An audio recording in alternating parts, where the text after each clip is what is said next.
Yeah, 1 minute. Okay, sure. Do you want to speak English or Russian? Oh, we would like to, you can speak Russian Russian? if you can speak Russian. Well, I understand. How was your travel? How was your travel? And why it's important for you to be here? Yeah, Could you explain us, please? I'm okay. Please, 1 minute. Okay, perfectly. Super, thank you. If I may, I'd like to answer this question in Slovak language, just to avoid any misunderstandings. You know, the time is very, complicated, so I would prefer to speak Slovak. I hope that we will not have problems to translate from Slovak language to Russian language. So how was the travel? The first question. Normálny a pohodový. Som veľmi rád, že... Нормально и в порядке. Som veľmi rád, že sa opäť môžem zúčastňovať na oslavách víťazstva nad fašizmom. Я очень рад, что могу опять принимать участие в празднествах Победы. Nemám žiadny dôvod komentovať to, ako pristupujú k týmto oslavám iní politici v Európe. Я не имею никакой причины или повода комментировать то, как другие политики подходят к этому празднеству. Ja mám ale veľmi silné dôvody, prečo som tu. Но у меня очень сильная причина, почему я здесь. A som veľmi rád, že v mojej delegácii je aj významný представитель Slovenského parlamentu, podpredseda Národnej rady pán Gašpar. Я очень рад, что в составе моей делегации находится выдающийся человек. Он депутат парламента, он является вице-спикером словацкого парламента, господин Gašpar. Rovnako štátny tajomník Ministerstva zahraničných vecí Slovenskej republiky, pán Eštok. Также госсекретарь Министерства иностранных дел Словакии, господин Эшток. A ďalší. И другие члены делегации. Prvý hlavný dôvod, pre ktorý som tu, je, že je nespochybniteľný historický fakt, že to boli národy bývalého Sovietskeho zväzu a osobitne dnešnej Ruskej federácie, ktoré zaplatili najväčšiu cenu, pokiaľ ide o boj s fašizmom a pokiaľ ide o druhú svetovú vojnu. Является несомнительным фактом, что самую большую долю в победе над фашизмом, конечно, представляют все народы бывшего Советского Союза и, в частности, Российской Федерации в борьбе против фашизма и в победе во время Второй мировой войны. Rovnako som považoval za dôležité prejaviť úctu a rešpekt k tým vojakom Červenej armády, ktorí padli pri oslobodzovaní Slovenskej republiky. Также я должен выразить почет и уважение тем солдатам Красной Армии, которые пали при освобождении Словакии и Чехословакии. To boli 10 000 mladých ľudí. Это были десятки тысяч молодых людей. A každému, kto kritizuje moje postoje, odkazujem. И каждому, кто критикует мои точки зрения, я хочу сказать. Choďte sa pozrieť na Slavín do Bratislavy. Идите посмотреть на Славин в Братиславе. Choďte sa pozrieť na najväčšie cintoríny na Slovensku vojenské. Также на самые большие кладбища, военные кладбища, которые находятся в Словакии. A nájdete tam tisícky mladých ľudí, ktorí mali 18, 19, 20 rokov. И вы там найдете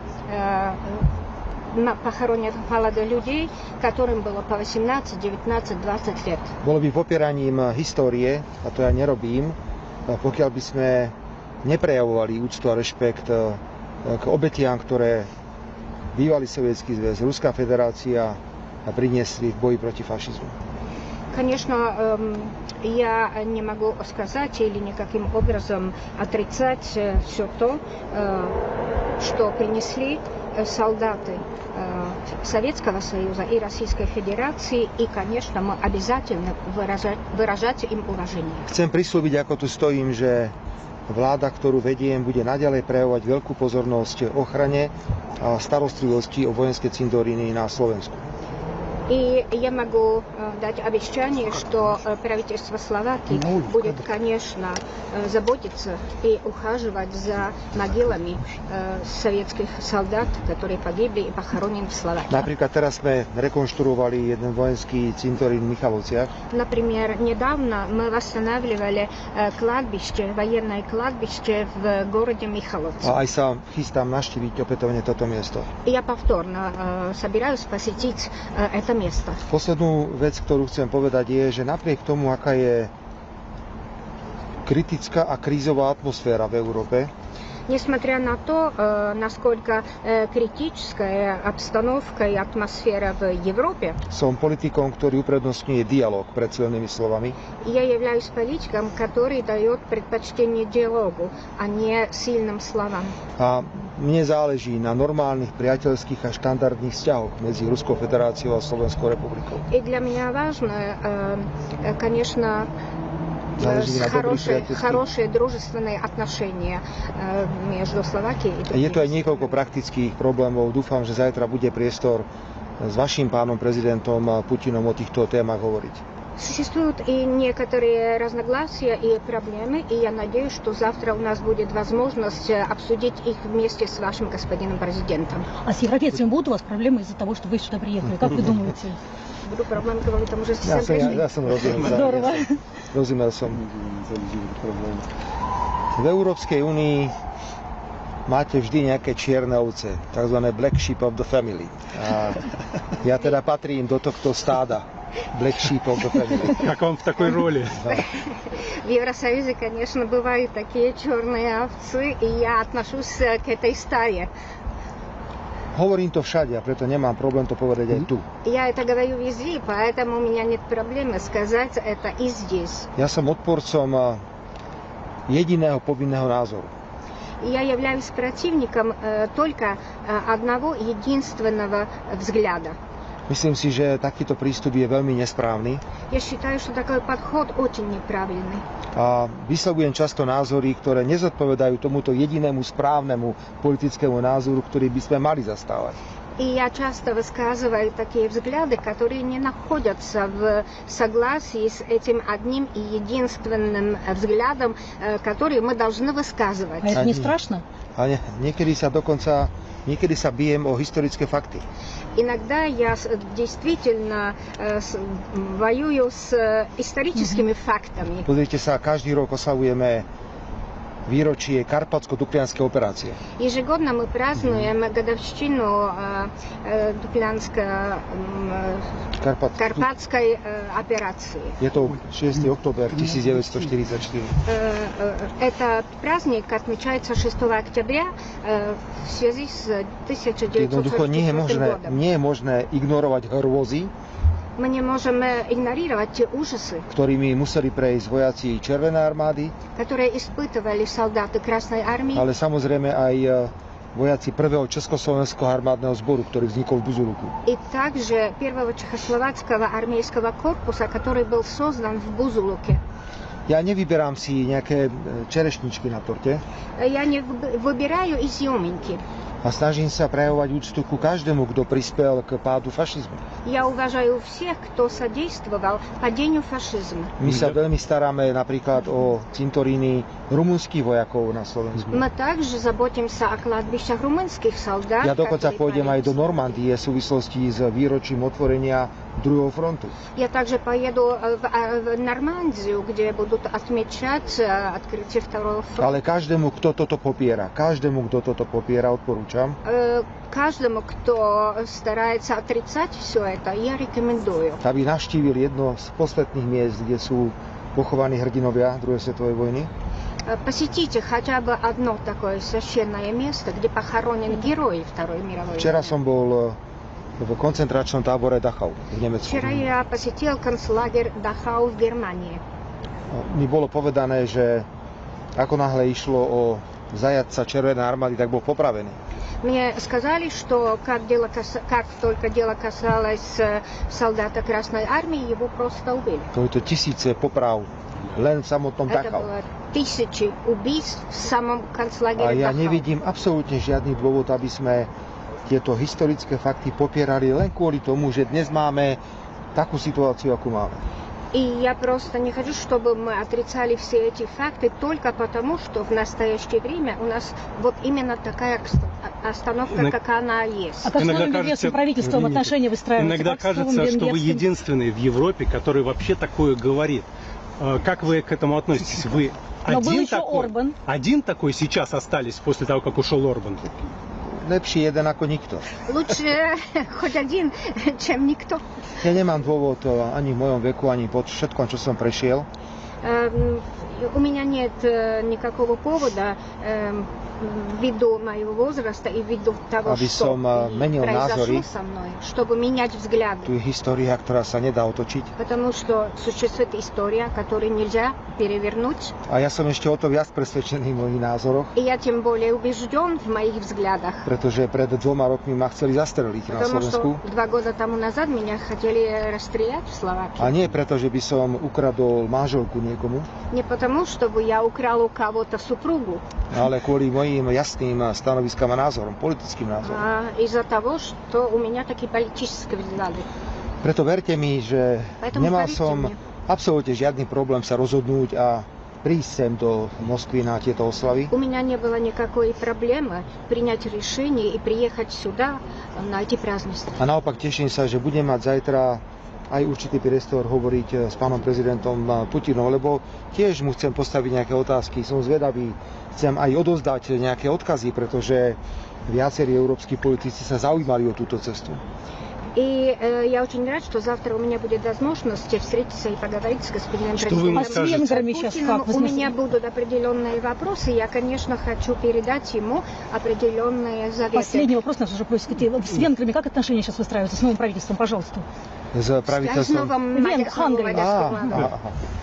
После того, как Орбан Áno, ушел? samozrejme, ja tomu rozumiem, čo sa pýtate, ale predtým odpoviem Nie. ešte na otázku, čo by bolo, alebo čo bude hlavné posolstvo, ktoré zajtra chcem nechať pánovi prezidentovi Putinovi. И я еще хотела сказать, какое будет основное послание, которое я хочу передать господину Это очень Путину важно. завтра. Základné slovo je dialog.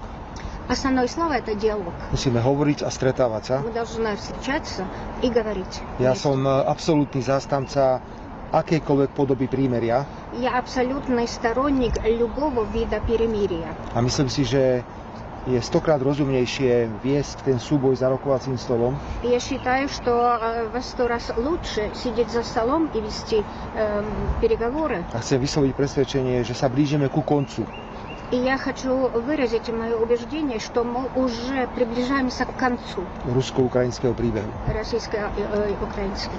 Keď sa pýtate na Maďarsko, Раз вы спрашиваете про Венгрию, ja som s novým maďarským premiérom hovoril iba cez telefón zatiaľ. я только по телефону разговаривал пока с новым премьер-министром Венгрии. A čakáme, keď bude definitívne ustanovený do funkcie. И мы ждем, пока он будет уже официально Predpokladám, že установлен prvýkrát príde премьер-министром. ako predseda vlády na zasadnutie Európskej rady do Bruselu. Считаю, что он приедет в Брюссель впервые уже в качестве премьер-министра. Tam sme sa dohodli, že tam sa stretneme prvýkrát Мы договорились, что там встретимся в первый раз. a dohodneme si prvé kroky, pretože sme susedia. To je И mimoriadne поскольку мы vážne. соседи, это очень важно, мы договоримся о следующих шагах. Ja chcem mať so susedmi priateľské, dobré vzťahy. Я хочу, чтобы у меня были хорошие соседские отношения с My нашими hovoríme na соседями. Slovensku, že mať zlého suseda je horšie ako vyhorieť. У нас такая пословица, что иметь плохого соседа это хуже, чем если сгорит дом. Mne musí záležať. Ja nepoznám pána Maďara osobne, Я лично не знаю господина Мадера, ale je mojou povinnosťou si nájsť k nemu prístup, но моя обязанность стараться найти подход к нему, aby vzťahy medzi Slovenskou a Maďarskou mali takú istú kvalitu, ako mali pri Viktorovi Orbánovi. чтобы наши отношения между Венгрией и Словакией были на таком же уровне, Môžeme как при len, Орбане. môžeme len zablahoželať víťazovi maďarských volieb Мы можем только поздравить победителя выборов в Венгрии, a tešiť sa na spoluprácu s ním. и мы будем радоваться сотрудничеству. Что бы вы могли сказать российскому народу в преддверии 9 мая? Что можете по русскому люду? Ja rozumiem otázke, viete, nemyslím si, že na svete existuje národ, Я не считаю, что в мире существует народ, ktorý by tak prežíval a reálne cítil to, čo sa udialo v rokoch 1941 až 1945. настолько чувствовал то, что происходило в году 41-45, как Ja Россия. želám samozrejme ruskému národu, aby mu tento pocit zostal. Я желаю российскому народу, чтобы действительно у него это чувство осталось, Aby sa tu nikdy nestalo to, čo sa bežne deje v krajinách Európy, чтобы не произошло то, что сейчас происходит в странах Европы, kde sa bežne prekrúcajú základné historické fakty a je neúcta k tomu, čo sa dialo v где 41 превращается 45. история, и, конечно, нет уважения к тому, что происходило в эти годы, 41-45. Ja si dokonca uvedomujem, že máte ďalšie významné jubileum o chvíľku. Скоро у вас будет еще один юбилей, я Neviem, прекрасно či to je знаю. dobré slovo jubileum, významný moment. И не знаю, если хорошее слово юбилей, но значительный момент. Hovorím o 22. júni 1941, keď začala operácia Barbarossa. Это 22 июня 41 год, когда началась Барбаросса. To znamená 85. výročie v podstate napadnutia Sovietskeho zväzu. То есть 85-я годовщина нападения на Советский Союз. Myslím si, že to je tiež vhodná príležitosť pozdraviť aj predstaviteľov Ruskej federácie, ale aj ďalších národov a krajín, ktoré vtedy tvorili Sovietsky zväz. Это тоже хороший случай, чтобы вспомнить и обратить внимание. Takže želajte nám, vážení priatelia, užitočnú a dobrú návštevu. Так что, уважаемые друзья, пожелайте нам удачного визита. Удачного Искренне визита вам желаем. желаем. Ďakujem veľmi pekne v mene celej delegácii Большое спасибо от имени всей делегации. a ja verím, že táto cesta nebude len формальным проявлением úcty, И я уверен в том, что это будет не только формальное выражение уважения, ale že aj zajtrajšie stretnutie s pánom prezidentom Putinom bude mimoriadne dôležité. но и завтрашняя встреча с президентом Путиным будет чрезвычайно Tak важной. nám držte palce, ďakujem Спасибо, pekne. всего Большой хорошего. удачи, Спасибо. Ďakujem.